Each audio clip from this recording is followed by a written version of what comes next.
He's busy. Papa is busy cooking food for my bichok. Simple lang. Marami na siyang bisita eh. Hey! Ando na yung mga bisita niya. Sino tao dyan? Si Ilatot. Ayaw. Ayaw. Ang maray. At yun na si Master Jeremiah.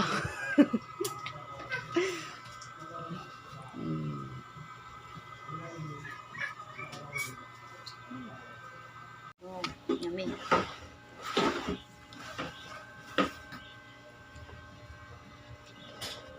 Ang galing naman. Eat. Saan mo si mama?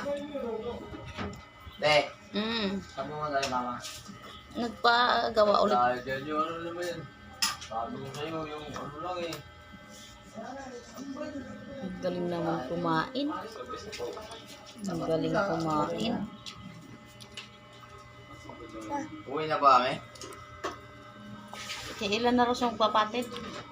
Ha? Kailan na raw? Hindi, sama na ako. Anong oras? Sheila. O, ginagawa pa.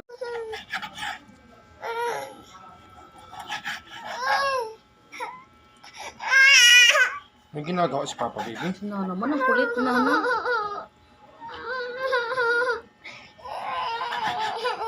Asan si Gigi? Asan si Gigi? Ayun si Gigi, oh, kinain na ni COVID. Kinain na ni COVID si Gigi.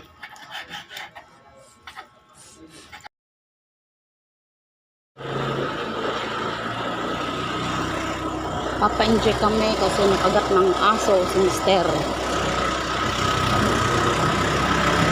Ayan na. Oops.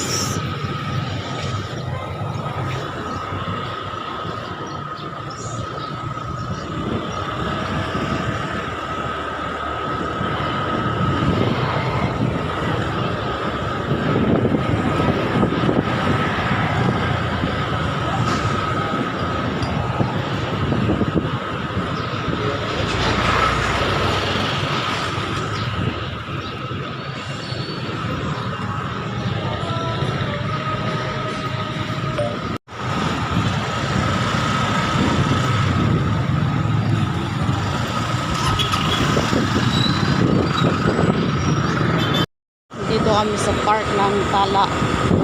Park to ng Tala. May basketball. Mabanding dapat. Ang daming street sweepers. Oops.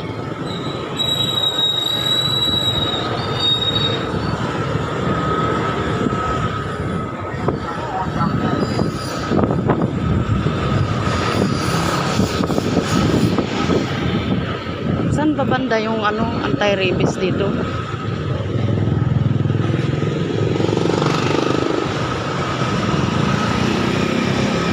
Ayan na, may clinic na.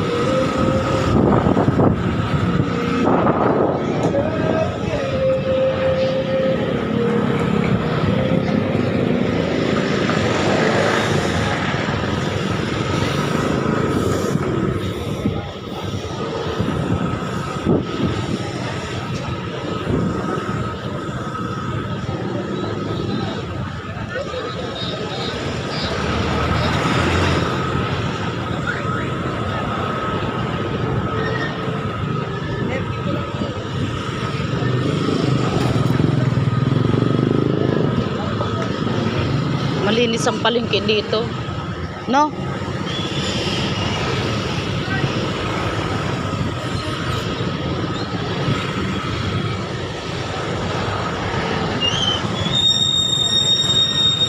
Ito masyadong mikit.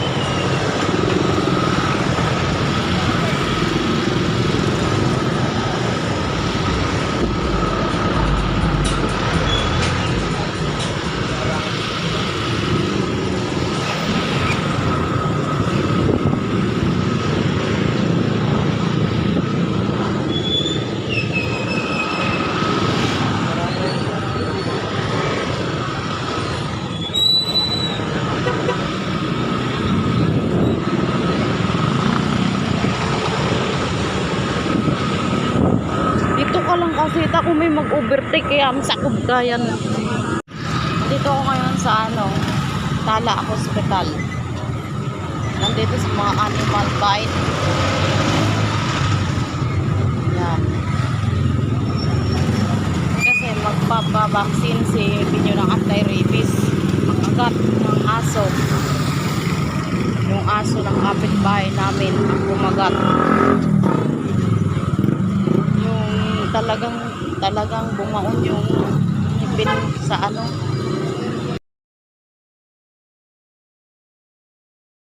bumaon yung ngipin sa pulso niya at saka sa balat. Syempre kailangan natin na magpa-inject para makapag-ingat. Lahat na nakakagat ng aso dyan, kailangan magpa-inject para makaingat kayo sa rabies. Kasi yung may-ari nung aso, kaya rin, kaos din sa buhay. Hindi naman namin kailangan obligahin kasi buhay namin to. Kailangan kami na yung mag-first move. Kailangan maghintay pa kami ng, hindi na kailangan yun. Kailangan kami na talaga yung magpa-bakuna. Huwag nang obligahin. Basta yung mga may-ari ng aso, be responsible naman na sana yung mga aso nyo hindi ganun, hindi makalat-kalat. Tapos yung aso nyo, kung alam nyo nangangagat, ikulong na lang para hindi na makakagat. Yan na. So, see you guys later. Samahan ko yung asawa ko. So, dito na ako sa hospital ng Tala. Nako. Ayan, kailangan daw nakamas. Bibili mo ng aming mask. Ano na? Paikot-ikot ka.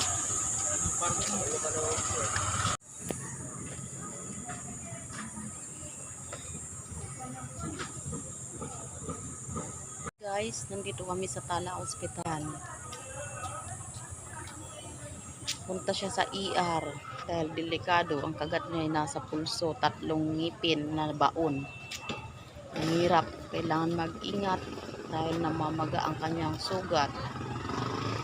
Kahit na galos, ipa anti-rabies nyo pa rin, vaccination, kasi delikado ang mga kagat ng mga aso.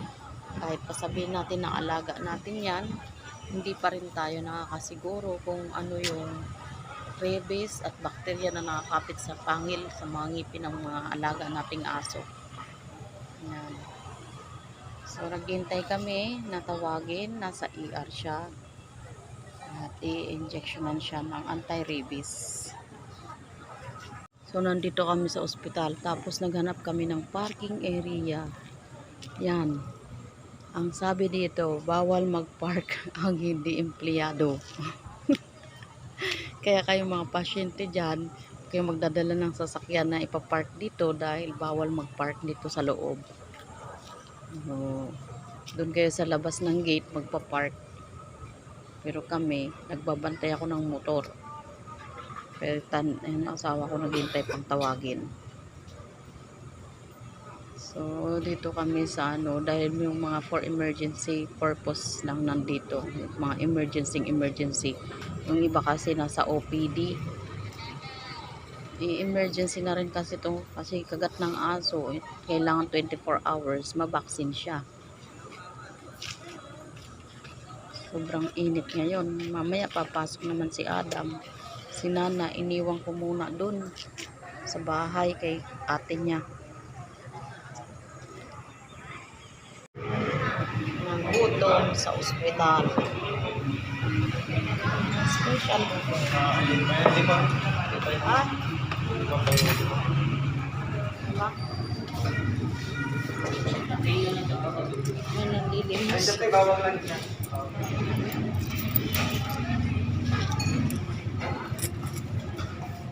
Nalilimus yung bata.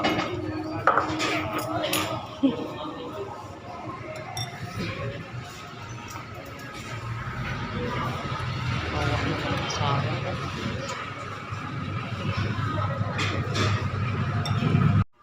Huy! Ikaw. Pa-hard naman kung gusto mo to. Pero kung basher kita, pwede ka naman mag-react ng angry, di ba? Para at least papano, may pakinabang naman yung pambabash mo.